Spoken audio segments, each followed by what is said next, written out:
स्तरीय प्राधिकृत समिति की आज की इस बैठक में उपस्थित मेरे वरिष्ठ सहयोगी वित्त मंत्री श्री सुरेश कुमार खन्ना जी, एमएसएमई तथा इन्वेस्ट मंत्री श्री सिद्धार्थनाथ सिंह जी, श्रम और सेवायोजन के मंत्री श्री स्वामी प्रसाद मौर्य जी, ऊर्जा मंत्री श्री श्रीकांत शर्मा जी, प्रदेश के मुख्य सचिव समेत सभी हमारे वरिष्ठ प्रशासनिक अधिकारीगण,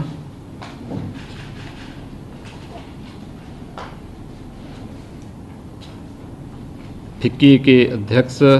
डॉक्टर संगीता रेड्डी जी, एसोचैम के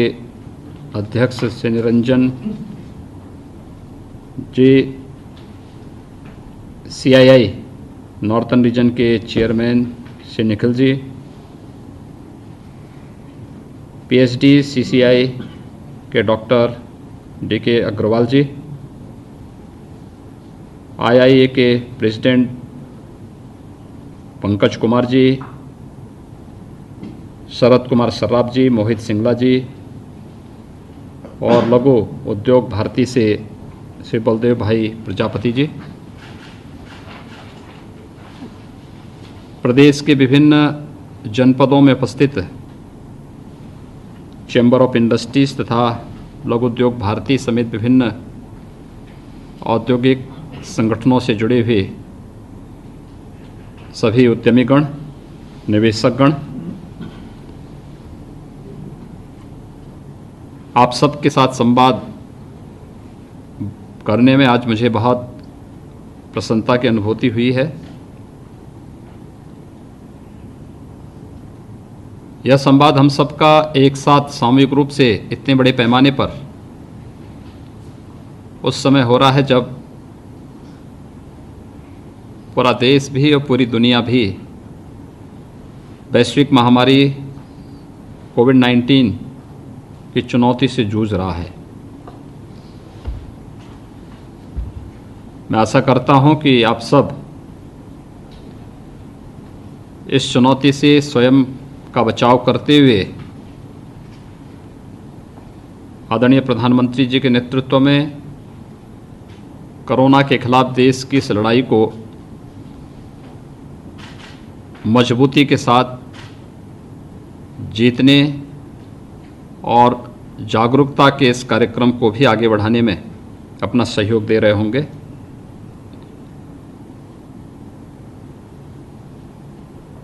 वास्तव में हम इस सदी के सबसे बड़ी चुनौतीपूर्ण स्थिति में वर्तमान में खड़े हैं।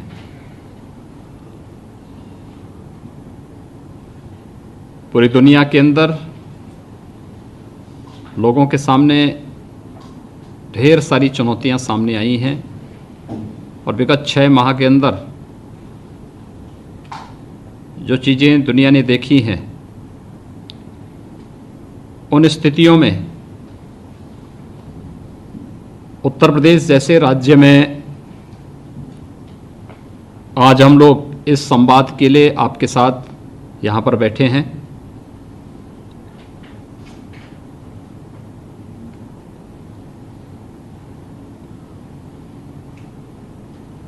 मैं प्रारंभ से ही इस बात का पक्षधर रहा हूं कि संवाद के माध्यम से हमें समस्याओं का समाधान का रास्ता निकालना चाहिए और पिक एंड चूज की बजाय हम एक पॉलिसी बना करके एक समय सीमा के अंदर इन समस्याओं के समाधान का कार्य करें। और आज का ये संवाद वैश्विक महामारी कोरोना के कालखंड में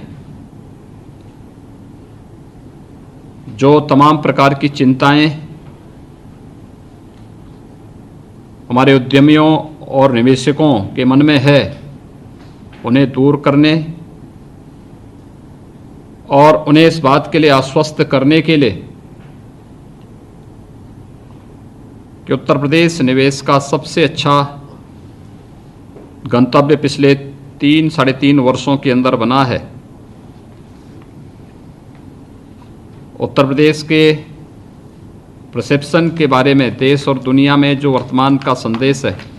यह बहुत स्पष्ट है, और आप में से अधिकतर जिन्होंने उत्तर प्रदेश में निवेश किया है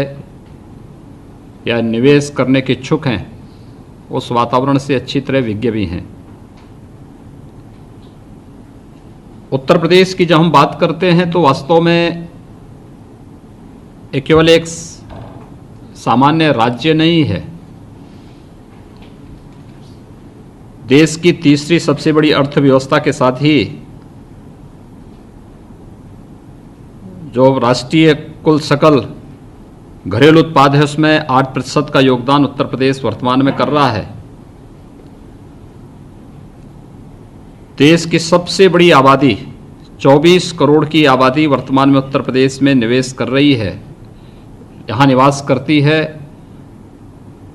और 24 करोड़ की आबादी का अपने आप में ये देश का सबसे बड़ा उपभोक्ता बाजार भी है। एक युवा राज्य है, हमारी लगभग 60% आबादी यह कामकाजी है, ऊर्जावान है। इसलिए इस बड़ी आबादी को हम प्रदेश के औद्योगिक विकास के साथ ही प्रदेश के जो समग्र विकास की अनेक संभावनाएं हैं उन संभावनाओं के साथ जोड़ करके देख सकते हैं। गत 3 वर्षों के अंदर हम लोगों ने ईज ऑफ डूइंग बिजनेस में उल्लेखनीय सुधार किया है, और ये सब आपके सामने हैं। और मैं निश्चित ही विश्वास के साथ कह सकता हूं कि इस सुधार के कारण प्रदेश में निवेश का एक माहौल बना है। हमने शुरू से ही इस बात पर फोकस किया था कि हम लोग प्रदेश में ईज ऑफ डूइंग बिजनेस में बेहतर स्थान तो प्राप्त करेंगे ही, लेकिन उस प्रकार के वातावरण को जो एक सामान्य उद्यमी के लिए, एक सामान्य निवेशक के लिए आवश्यक है, इन सब के लिए जो भी कदम उठाने पड़ेंगे प्रदेश सरकार उठाएगी। मैं मानता हूं उत्तर प्रदेश की इस उपलब्धि के लिए, और खासतौर पर मात्र 3 वर्ष में जो ये उपलब्धि उत्तर प्रदेश के साथ जुड़ी है, बहुत सारे लोगों को आश्चर्य भी हो रहा होगा, लेकिन हम लोग पहले दिन से इस बारे में कहते थे कि उत्तर प्रदेश इसको अचीव करेगा। और उत्तर प्रदेश के हमारे जो उद्यमी हैं, जो निवेशक हैं, उनके साथ ही जो एक टीम वर्क शासन का, प्रशासन का, हमारी फील्ड की यूनिट का, इन सब ने मिलकर के जो एक प्रयास प्रारंभ किया वह इस दिशा में सफलता के नए आयाम को छूता हुआ दिखाई दिया है। विगत वर्ष राज्य के 20 विभागों में भारत सरकार के उद्योग संवर्धन और आंतरिक व्यापार विभाग के जो बिजनेस रिफॉर्म एक्शन प्लान के 187 सुधारों में से 186 सुधारों को हम लोगों ने प्रदेश के अंदर लागू किया। इसमें व्यापार से संबंधित 12 जो रेगुलेटरी क्षेत्र थे उसको भी सम्मिलित थे, जैसे सूचना की सुगमता, सिंगल विंडो सिस्टम, श्रम कानूनों में सुधार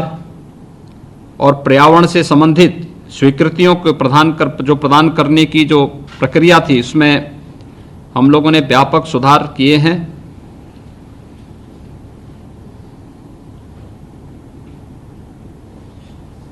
राज्य का जो निवेश मित्र पोर्टल है, जो भारत का सबसे बड़ा digital single window clearance platform में से एक है, इस पोर्टल के माध्यम से 98% उच्च समाधान दर और 94% स्वीकृतियां हमारे सिंह निवेश मित्र पोर्टल के माध्यम से ही हम लोगों ने जारी की हैं। निवेश मित्र का शुभारंभ आदरणीय प्रधानमंत्री जी ने उत्तर प्रदेश इन्वेस्टर समिट के दौरान 2018 में किया था। 18 में केवल 69 सेवाएं प्रारंभ में इसमें थी, आज 146 ऑनलाइन सेवाएं इसमें प्रदान की जा रही हैं और 66 अन्य सेवाएं पाइपलाइन में हैं जिन्हें हम इसके साथ जोड़ रहे हैं। आदरणीय प्रधानमंत्री जी के आत्मनिर्भर भारत बनाने के विजन को वास्तविकता में परिवर्तित करने के लिए उत्तर प्रदेश निरंतर प्रयासरत है। हम उत्तर प्रदेश में औद्योगिकीकरण का एक नए युग को आगे ले जाने के लिए पूरी तरह तैयार हैं, जो न केवल उत्तर प्रदेश के औद्योगिकीकरण और विकास की संभावनाओं को आगे बढ़ाएगा, बल्कि व्यापक पैमाने पर अपने युवाओं के लिए रोजगार की संभावनाओं को भी आगे बढ़ाएगा। और खासतौर पर आज के इस संवाद का उद्देश्य भी है कि कोरोना कालखंड के दौरान 40 लाख से अधिक प्रवासी कामगार और श्रमिक उत्तर प्रदेश में आए। उन सब के लिए भी हम उनकी स्किल मैपिंग का कार्य हम लोगों ने किया। उन्हें अलग अलग स्थानों पर रोजगार देने का कार्य भी किया गया। कैसे हम आने वाले समय में अपने इस अपार ऊर्जा के स्रोत को अपने यहां रोक करके उत्तर प्रदेश के विकास के साथ उसे जोड़ सकें, इस दिशा में भी एक व्यापक कार्य योजना हम लोगों ने प्रदेश के अंदर तैयार की है। मुझे आप सबको बताते हुए प्रसन्नता है कि राज्य में जो मैन्युफैक्चरिंग केंद्रों की सुविधा के लिए विश्व स्तरीय बुनियादी ढांचे और त्वरित कनेक्टिविटी के विकास को भी हम लोगों ने सुनिश्चित किया है। लखनऊ से आजमगढ़ गाजीपुर होते हुए वाराणसी तक पूर्वांचल एक्सप्रेसवे जो 340 किलोमीटर लंबा वर्तमान में निर्माणाधीन है। चित्रकूट से आगरा लखनऊ एक्सप्रेसवे तक और दिल्ली तक की कनेक्टिविटी के लिए बुंदेलखंड एक्सप्रेसवे के निर्माण की प्रक्रिया को हमने तेजी के साथ आगे बढ़ाया है। इसके अतिरिक्त पूर्वांचल एक्सप्रेसवे आजमगढ़ से गोरखपुर की कनेक्टिविटी के लिए गोरखपुर लिंक एक्सप्रेसवे के निर्माण का कार्य भी युद्ध स्तर पर चल रहा है और एनसीआर रीजन को प्रयागराज और वाराणसी तथा चित्रकूट के साथ जोड़ने के लिए गंगा एक्सप्रेसवे 600 किलोमीटर से अधिक लंबा एक गंगा एक्सप्रेसवे के कार्य की प्रक्रिया को भी हम लोगों ने तेजी के साथ आगे बढ़ाया है। प्रदेश में जेवर में बनने वाला एशिया का सबसे बड़ा एयरपोर्ट जेवर एयरपोर्ट गौतम बुद्ध नगर उत्तर प्रदेश में ये इसकी प्रक्रिया तेजी के साथ आगे बढ़ रही है। इसके साथ ही कुशीनगर में भी एक नए अंतर्राष्ट्रीय हवाई अड्डे की निर्माण की कार्रवाई अंतिम चरणों में चल रही है। क्षेत्रीय कनेक्टिविटी की दृष्टि से प्रदेश में आगरा, हिंडन, कानपुर, बरेली समेत हम लोगों ने 25 घरेलू हवाई अड्डे के विकसित करने की कार्रवाई को भी तेजी के साथ आगे बढ़ाया है। मेरा मानना है कि राज्य में निवेश सुगमता और राज्य सरकार द्वारा निवेशकों के साथ निरंतर संपर्क के फलस्वरूप एक नए विश्वास की वृद्धि हुई है। नई औद्योगिक निवेश और रोजगार प्रोत्साहन नीति 2017 के साथ 20 से अधिक विशिष्ट क्षेत्र जो निवेशोन्मुख नीतियों के पारदर्शी क्रियान्वयन से राज्य सरकार रोजगार सृजन के लिए निवेश और मेक इन यूपी को बढ़ावा दे रही है। उद्योगों को निर्बाध विद्युत आपूर्ति सुनिश्चित करने के लिए राज्य सरकार ने कई बड़े कदम उठाए हैं। अपराध के प्रति राज्य सरकार की जीरो टॉलरेंस की नीति से उत्तर प्रदेश में सुरक्षा और कानून व्यवस्था की स्थिति में व्यापक सकारात्मक परिवर्तन हुआ है। हमारे निवेशक, सहभागियों और उद्यमियों के हित में राज्य सरकार ने एक स्पेशल सिक्योरिटी फोर्स के गठन की प्रक्रिया को भी आगे बढ़ाया है। निवेशकों की सुविधा के लिए विभिन्न विभागों में हमने नोडल अधिकारियों की भी नियुक्ति को आगे बढ़ाया है और एक सुदृढ़ मॉनिटरिंग तंत्र के अंतर्गत तकनीक संचालित MOU ट्रैकिंग पोर्टल को भी स्थापित किया गया है। मुझे बताते हुए प्रसन्नता है कि 2018 में जब प्रदेश का पहला इन्वेस्टर समिट हुआ था, उस समय हमारे साथ जो भी MOU निवेशकों ने किए थे, इसमें हम लगभग 45% MOU का क्रियान्वयन करने में हमें सफलता प्राप्त हुई है। मुझे लगता है कि ये अब तक का एक रिकॉर्ड उपलब्धि है। हमारी सरकार ने कोविड-19 महामारी को आपदा से निपटने के लिए भी न केवल हर एक स्तर पर कदम उठाए हैं, पितु इसके साथ ही रोजगार सृजन पर भी विशेष ध्यान दिया। हमने प्रदेश में आने वाले जितने भी हमारे कामगार और श्रमिक थे, इनके लिए भी एक कामगार श्रमिक सेवायोजन और रोजगार आयोग का गठन प्रदेश में किया है। इसके अतिरिक्त इन सभी कामगार और श्रमिकों का स्किल मैपिंग और ग्रेडिंग के लिए भी हम लोगों ने कार्रवाई की, ताकि MSME सेक्टर में या औद्योगिक संस्थानों में उनकी आवश्यकता के अनुरूप मैन पावर की कमी को पूरा करने में मदद किया जा सके। राज्य सरकार ने हाल ही में बुंदेलखंड, पूर्वांचल तथा मध्यांचल में त्वरित निवेश को प्रोत्साहित करने के लिए पिछड़े क्षेत्रों के लिए कोविड-19 के उपरांत त्वरित निवेश प्रोत्साहन नीति 2020 की घोषणा की है।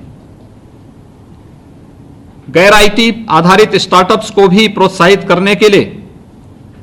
स्टार्टअप नीति के दायरे को विस्तार करते हुए उत्तर प्रदेश स्टार्टअप नीति 2020 तथा electronic system design and manufacturing नीति का प्रभाव संपूर्ण राज्य में बढ़ाने के लिए भी उत्तर प्रदेश इलेक्ट्रॉनिक्स मैन्युफैक्चरिंग नीति 2020 जैसी नई नीतियों की भी घोषणा की गई है। अन्य नीतियां जैसे data centre policy, food processing policy आदि भी हमारी प्रदेश के अंदर आने वाली हैं। प्रदेश के अंदर निवेश करने वाले जो भी हमारे निवेशक हैं, मुझे उन सबको बताते हुए प्रसन्नता है कि प्रदेश सरकार ने लगभग 20,000 एकड़ से अधिक का अपना लैंड बैंक तैयार किया है। राज्य सरकार एक व्यापक लैंड बैंक नीति की योजना भी बना रही है, जिसमें land leasing, land pooling, expressways के किनारे तेजी से भूमि अधिग्रहण की कार्रवाई के अतिरिक्त भूमि का सब लीजिंग, सार्वजनिक क्षेत्र की रुग्ण इकाइयों के स्वामित्व वाली भूमि नए उद्योगों के लिए उपलब्ध कराना, जिला स्तरीय सूची तैयार करना और केंद्रीकृत मांग यानी डिमांड एंड सप्लाई पोर्टल का विकास करना जैसे उपाय भी इसमें सम्मिलित हैं। प्रदेश सरकार द्वारा MSME की स्थापना के लिए तथा एमएसएमई के माध्यम से रोजगार के अवसर सृजन करने के लिए भी एमएसएमई नीति 2017 जो हमने पहले लागू की थी, इसमें भी व्यापक सुधार करते हुए हम लोग एक नई नीति हमारे सामने आई है और जिसके अंतर्गत हम लोगों ने ये तय किया है कि एमएसएमई उद्योग स्थापना करने हेतु कोई भी उद्यमी एप्लीकेशन देने के साथ ही 72 घंटे के अंदर उसे अनुज्ञा पत्र जारी कर दिया जाए। प्रदेश सरकार द्वारा, भारत सरकार द्वारा घोषित किए गए आत्मनिर्भर पैकेज के अंतर्गत बैंकों से लगातार अनुश्रवण कर पूर्व से संचालित इकाइयों को अतिरिक्त ऋण देने की योजना में प्रदेश में लक्षित लगभग 15,000 करोड़ रुपए के लक्ष्य के सापेक्ष 10,400 करोड़ रुपए का ऋण स्वीकृत एवं वितरण प्रदेश में किया जा चुका है।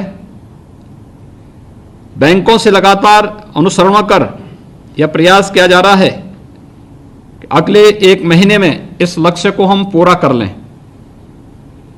इसके अतिरिक्त बैंकों से ऐसे उद्यमी संस्थानों की भी सूची ली जा रही है जिन्होंने बैंकों से प्राप्त सूचना के अनुसार ऋण प्राप्त नहीं किया है। उनसे संपर्क कर प्रयास कराया जाएगा कि प्रदेश में अधिक से अधिक इकाइयों को इस सुविधा का लाभ प्राप्त हो सके। प्रदेश सरकार द्वारा बैंकों से लगातार अनुश्रवण कर नई एमएसएमई इकाइयों को अधिक से अधिक संख्या में ऋण दिलाने के प्रयास किए जा रहे हैं। बैंकों द्वारा अभी तक विभिन्न ऑनलाइन कैंपों के माध्यम से 3,70,000 से अधिक इकाइयों को 13,382 करोड़ रुपए के ऋण उपलब्ध कराए गए हैं। सभी बैंकों को निर्देश दिए गए हैं तथा सभी बैंकों द्वारा यह आश्वासन भी दिया गया है कि इस वर्ष नई व पुरानी दोनों प्रकार की इकाइयों को मिलाकर कम से कम 20 लाख इकाइयों को लगभग 80,000 करोड़ रुपए के ऋण वितरण किए जाएंगे। इससे एक बड़ी संख्या में प्रदेश में नए उद्योगों की स्थापना होगी तथा प्रदेश में न केवल आर्थिक उन्नयन के लिए अपितु रोजगार सृजन में भी एक बड़ी मदद मिलने वाली है। पूर्व से विद्यमान इकाइयों को कोरोना काल खंड में आ रही समस्याओं तथा संचालन में आ रही कठिनाइयों के भी निराकरण के लिए प्रदेश ने एमएसएमई साथी ऐप भी विकसित किया है और इसके अंतर्गत विभिन्न इकाइयों के विभिन्न राजकीय विभागों से लंबित भुगतान, जीएसटी के लंबित भुगतान, विभिन्न बैंकों से लंबित ऋण के प्रार्थना पत्रों सहित एमएसएमई की सभी समस्याओं को दूर करने के लिए इकाइयों की मदद कराई जा रही है। मेरा आप सबसे आग्रह होगा कि इस सुविधा का लाभ प्रदेश की सभी इकाइयां लें तो ये एमएसएमई सेक्टर के लिए बहुत उपयोगी सिद्ध होगा। नए निवेश प्रस्तावों, विशेष रूप से ऐसे निवेशक जो विदेशों में अपनी इकाइयां वहां से प्रदेश में शिफ्ट करना चाहती हैं, उनकी सहायता के लिए एक समर्पित हेल्प डेस्क स्थापित किया गया है, जिसके परिणाम स्वरूप हमको अब तक 10 देशों से 50 से अधिक निवेश प्रस्ताव प्राप्त हुए हैं, जिसमें Japan, America, Britain, Canada, Germany, दक्षिण कोरिया आदि के निवेशक सम्मिलित हैं। और इसी प्रकार से निवेश भारत के भी तमाम प्रदेश के भी अन्य तमाम निवेशकों ने इसमें रुचि दिखाई है। इसमें आकिया है, याजाकी है, मियाची कॉर्प है, एबी माउरी है, ब्रिटानिया है, ये सभी जिन्होंने प्रदेश के अंदर अपनी एक रुचि दिखाई है। हमने उत्तर प्रदेश में एक समर्पित निवेश प्रोत्साहन एवं सुविधा एजेंसी इन्वेस्ट यूपी की स्थापना की है। यह संस्था उद्योग बंधु के स्थान पर कार्य करेगी। जो केवल निवेश की सुविधा प्रदान कर रहा था, अब इन्वेस्ट यूपी राज्य में निवेश को प्रोत्साहित भी करेगा। इन्वेस्ट यूपी में अब हम निवेश के पूरे जीवन चक्र के लिए निवेशक को सहायता प्रदान करेंगे। एएसडीएम, IT, food processing, dairy, textile, पर्यटन और फिल्म आदि क्षेत्रों में भी उत्तर प्रदेश में पारंपरिक निवेश के अवसरों के अतिरिक्त सौर ऊर्जा, जैव ईंधन और नागरिक उड्डयन में भी उपलब्ध असीम संभावनाओं को प्रोत्साहित किया जा रहा है। अब डिफेंस एवं एरोस्पेस, वेयर हाउसिंग एवं logistic, data centre, electric vehicle, pharmaceutical उद्योग जैसे सेक्टर राज्य में निवेश के नए केंद्र हैं। उत्तर प्रदेश में विकसित किए जा रहे डिफेंस इंडस्ट्रियल कॉरिडोर एक महत्वाकांक्षी परियोजना है, जिससे मेक इन इंडिया डिफेंस के लिए राज्य में विद्यमान विशाल एमएसएमई आधार का लाभ इसको प्राप्त होगा। डिफेंस इंडस्ट्रियल कॉरिडोर में 50,000 करोड़ रुपए के निवेश की संभावना है। दादरी में multi modal logistic park, Bodaki में ट्रांसपोर्ट हब, ग्रेटर नोएडा क्षेत्र के उत्तरी भारत के सबसे बड़े लॉजिस्टिक हब के रूप में स्थापित करने का कार्य वर्तमान में हम लोग प्रारंभ कर रहे हैं। जेवर में अंतर्राष्ट्रीय हवाई अड्डे के निर्माण के साथ ही ग्रेटर नोएडा और यमुना एक्सप्रेसवे को एक बेहतर आकर्षक निवेश गंतव्य के रूप में पूरी दुनिया देख रही है। आदरणीय प्रधानमंत्री जी ने देश के लिए $5 ट्रिलियन की अर्थव्यवस्था का जो एक लक्ष्य रखा है, उत्तर प्रदेश ने भारत की इस नई विकास गाथा में योगदान देने के उद्देश्य से $1 ट्रिलियन की इकोनॉमी को प्राप्त करने की दिशा में भी इस सारे कदम आगे बढ़ाए हैं। वर्तमान कोविड-19 आपदा के फलस्वरूप कुछ चुनौतियां हैं। उन चुनौतियों का सामना करते हुए हम तेजी के साथ प्रदेश की औद्योगिकीकरण के साथ ही अर्थव्यवस्था को मजबूती से आगे बढ़ाने का कार्य करेंगे। इसमें हमने अनेक सुधार के लिए कदम उठाए हैं। उद्यमों और उद्योगों की सुविधा के लिए निरंतर कदम उठाए जा रहे हैं। राज्य सरकार इस महत्वाकांक्षी लक्ष्य को प्राप्त करने के लिए आप सभी उद्यमी और निवेशकों का सहयोग भी चाहती है। हम आपकी निवेश योजनाओं, CSR और इनोवेशन और उद्यमशीलता का इस क्षेत्र में प्रदेश के विकास में, प्रदेश में रोजगार की संभावनाओं के लिए और आदरणीय प्रधानमंत्री जी के भारत की इकोनॉमी को $5 ट्रिलियन की इकोनॉमी बनाने के लिए उत्तर प्रदेश के योगदान के लिए आप सबके सहयोग के हम सब आकांक्षी हैं। मैं आप सबको इस बात के लिए आश्वस्त करता हूं कि उत्तर प्रदेश के अंदर विगत 3 वर्षों के दौरान जो व्यापक परिवर्तन प्रत्येक क्षेत्र में आपने महसूस किया है या देखा है, इसको और भी अच्छे ढंग से आने वाले समय में आपको देखने का एक नया आनंद का अनुभव होगा। मैं एक बार फिर से आज जो विभिन्न हमारे औद्योगिक संगठन हैं, संस्थाएं हैं, उनके पदाधिकारियों के साथ संवाद करने में मुझे अत्यंत प्रसन्नता की अनुभूति हुई और मैं विश्वास व्यक्त करता हूं कि हम आपसी संवाद के माध्यम से इन समस्याओं का समाधान भी करेंगे, उत्तर प्रदेश को निवेश के सबसे बेहतर गंतव्य के रूप में भी स्थापित करेंगे। जो हमारा डिस्ट्रिक्ट एडमिनिस्ट्रेशन से जुड़े हुए अधिकारीगण हैं, मैं उन सब से भी इस बारे में कहूँगा कि वे इस बात को सुनिश्चित करें कि हर माह स्थानीय स्तर पर उद्योग बंधुओं के साथ बैठ करके स्थानीय समस्याओं का समाधान स्थानीय स्तर पर और मुख्य सचिव के स्तर पर भी प्रत्येक मंडलायुक्त को इस बारे में निर्देश जारी हों कि हर दूसरे महीने उद्योग बंधु की एक बैठक